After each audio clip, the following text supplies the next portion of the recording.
matchup was set. So you were watching a lot of film, but what maybe stood out the way those three, James, Kevin, and Kyrie, operated, especially over the Boston series, since they didn't really play much, I guess, in the regular season together? Yeah, no, they were very good, very effective. They're obviously established players in this league, and the playoffs. You've got to be prepared to guard them and make everything difficult for those three. How well along those lines? Will do you think Dante's absence, play a role in how much you may have to adjust on that perimeter defensively? Because he was so good with team defense, defensive rebounding, and to just not have him now for a whole series, I guess, going forward. Yeah, no, I mean, Dante has been a great player for us. Defensively, he brings a lot to the table. The work he does on the boards, just his competitive spirit. But that's we've said it. Since the injury happened, we've got to move forward. We got to step up. Everybody's just got to continue to be themselves and execute, defend, and compete, which is a lot of things that Dante does well. Thank you. Steve McGargy. Wondering what you could take out of the three regular season matchups with Brooklyn, since they didn't have all three of their main guys playing together in any of those games. I imagine there's still stuff you can see from those matchups, but how much were you able to use those in preparing?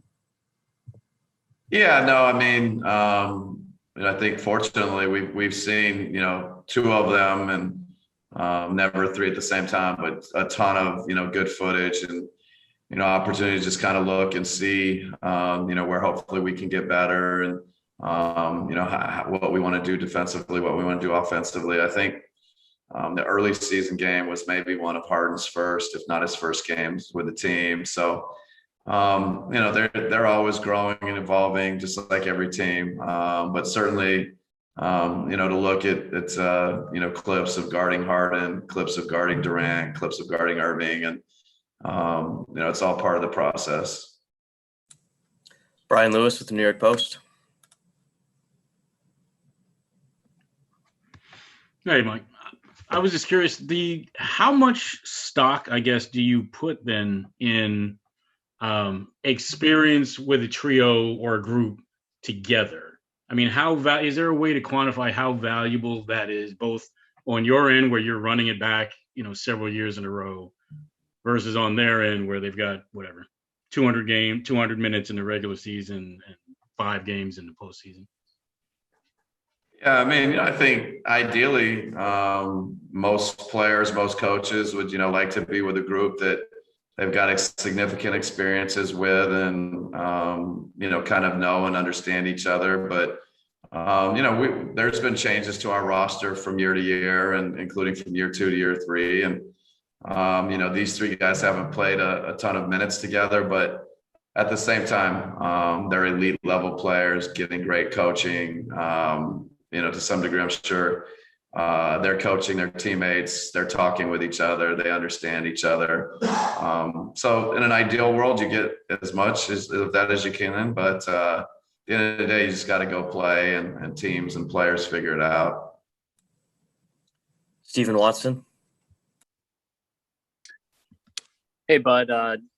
Just given the news of the day of Jrue winning the Sportsmanship Award, was just curious to see, what do you think are his best attributes as a teammate, and why do you feel like he's deserving of this honor? Yeah, it's hard to come up with, or put all the adjectives into one sentence, but he's just incredibly handles them. He's just thoughtful, considerate, deep thinking, but still, plays the game the right way, and has a toughness and has a realness about him that I think, obviously his teammates with the Milwaukee Bucks, but I think that the players around the league just respect, the way he handles himself. And it's just great poise, great character. He's all about winning, but he's all about making a difference, on the court, off the court, with his own family, with our team, with our community. with the community in Los Angeles where he grew up, wherever he's played, New Orleans, Philadelphia. The guy just makes a difference. I think the players around the league recognize that and appreciate that and have honored him. It's special. Thanks, bud. Thank you, guys.